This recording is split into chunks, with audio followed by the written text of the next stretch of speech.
Նիկոլ Փաշինյան 894, Սուրեն Պապիկյան 780, Գևորգ Պապոյան 765։ Քաղաքացիական պայմանագրում ամփոփել են 2026 թվականի խորհրդարանական ընտրություններում կուսակցության ընտրական ցուցակի հաստատման առաջին փուլի երրորդյա քվեարկության արդյունքները։ Ընտրություններին մասնակցել է ընդհանուր թվով 274 թեկնածու, 50 առավելագույն ձայն ստացած թեկնածուները կմասնակցեն երկրորդ փուլի քվեարկությանը։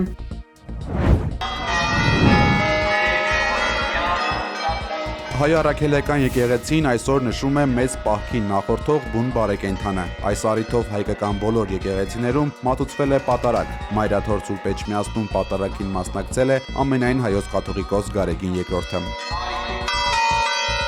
Պատարագից հետո Նաթան Սրբազանը լրագրողների հետ զրույցում անդրադարձել է ամենայն հայոց կաթողիկոսի եւ եպիսկոպոսների նկատմամբ կիրառված երկրից բացակայելու արգելքին ու Մայրաթորի շուրջ ստեղծված լարվածությանը, հայտարարելով, որ եկեղեցու դեմ իրականացվող գործողությունները հստակ կազմված ծրագրի մի մաս են։ Նա շինծու է որակել կաթողիկոսի ու Գերագույն հոգևոր խորհրդի անդամների դեմ հարուցված քրեական բարույթները եւ ընդգծել, որ իշխանությունների նպատակը եկեղեցուն պետության կցորդ դարձնելն է, որպիսի այն իրականացնի միայն քաղաքական ուժերի ցանկությունները։ Սրբազանը տարակուսանք է հայտնել Էջմիածնի գանձերը երկրից դուրս հանելու կամ կաթողիկոսությունը տեղափոխելու մասին իշխանական թեզերի վերաբերյալ, նշելով, որ Մայրաթորը 1441 թվականից ի վեր հաստատված է Հայաստանում եւ երբեք չի լքի հայրենիքը։ 700 տարի է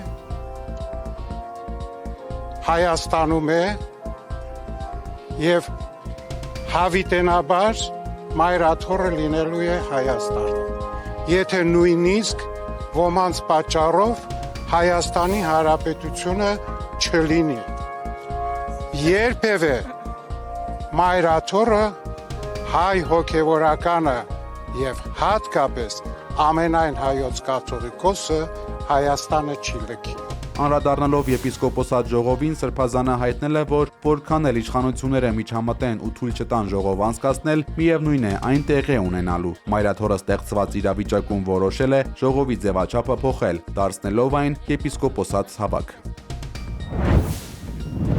3 տարբեր պետություններից ստացված փորձագիտական եզրակացությունները հաստատել են, որ Արշակ Սրբազանը առնչություն չունի հայտնի տեսագրությունների բովանդակության հետ, հայտնել է փաստաբան Արսեն Բաբայանը։ Փորձագետները նաև եզրակացրել են, որ տեսագրության բովանդակությունը կեղծ է եւ ստեղծվել է հատուկ ծրագրային միջոցների կիրառմամբ։ Դրանք օբյեկտիվ իրականությունում գոյություն չունեն եւ դրանց մեջ երևացող անձանց հավաստի նույնականացում կատարելն անհնարին է։ Առկա են նաև այլ կարևոր եզրահանգումներ, որոնք հիմնավոր կերպով վկայում են կեղծարարության մասին։ Է փաստաբանը։ Ամիսներ առաջ հրապարակվել էին Մայրաթոր Սուրբ Էջմիածնի դիվանապետի մասնակցությամբ աղմկահարույց տեսագրություններ։ Փաստաբանական թիմը եւ եպիսկոպոսած դասը սա որակել էին որպես հակաեկեղեցական արշավի հերթական բեմադրություն եւ հաստատել, որ Արշակ arczepiskopos Խաչատրյանը դրանց հետ որևէ առնչություն չունի։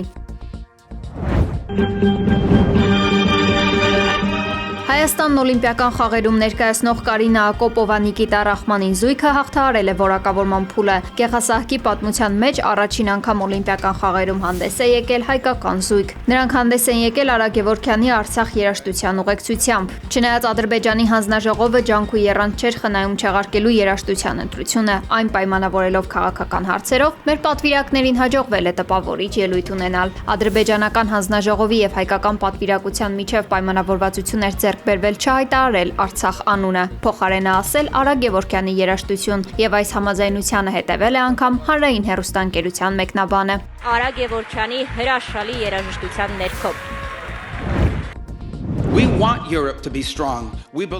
ԱՄՆ պետքարտուղար Մարկո Ռուբիոն Բլումբերգին տված հարցազրույցում հայտարարել է, որ Իրանը երբեք չի ստանա միջուկային զենք ունենալու թույլտվություն։ Պաշտոնյայի պարզաբանմամբ տարածաշրջանում ամերիկյան ռազմաբազաները գոյություն ունեն ձևավորված դաշինքների շնորհիվ, իսկ Իսլամական Հանրապետությունը նախկինում արդեն իսկ դրսևորել է այդ օբյեկտների վրա հարձակվելու թե ցանկություն, թե կարողություն։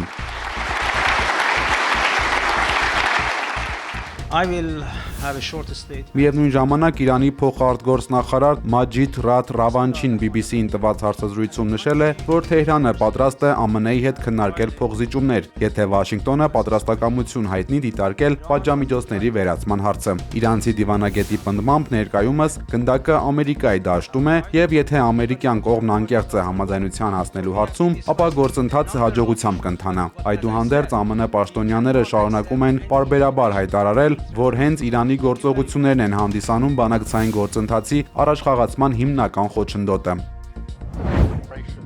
Մեծ Բրիտանիան եւ Գերմանիան պատրաստվում են Ռուսաստանի Դաշնության հետ հնարավոր պատերազմի, գրել է The Guardian-ը։ Ըստ պարբերականի Մեծ Բրիտանիայի պաշտպանության շտաբի պետ ավիացիայի գլխավոր մարշալ Ռիչարդ Նայթոնը եւ Գերմանիայի պաշտպանության պետ գեներալ Կարցեն Բրոյերը համատեղ կոչով դիմել են հանրությանը, պատրաստվելու Ռուսաստանից եկող պատերազմի սպառնալիքին։ Նրանց պնդմամբ Ռուսաստանի ռազմական դիրքորոշումը մեջբերում վճռականորեն շեղվել է դեպի արևմուտք։ Նրանք նաեւ ընդգծել են, որ Եվրոպայի պաշտպանության եւ անվտանգության ոլորտում անհրաժեշտ են վերջնական փոփոխություններ։ Պարբերականը միայն մեջբերել է բարձրագույն ղեկավարների խոսքը եւ գրել սեփական եզրահանգումները։ Ռուսաստանի Դաշնությունը դեռևս հանդես չի եկել պաշտոնական հայտարարությամբ։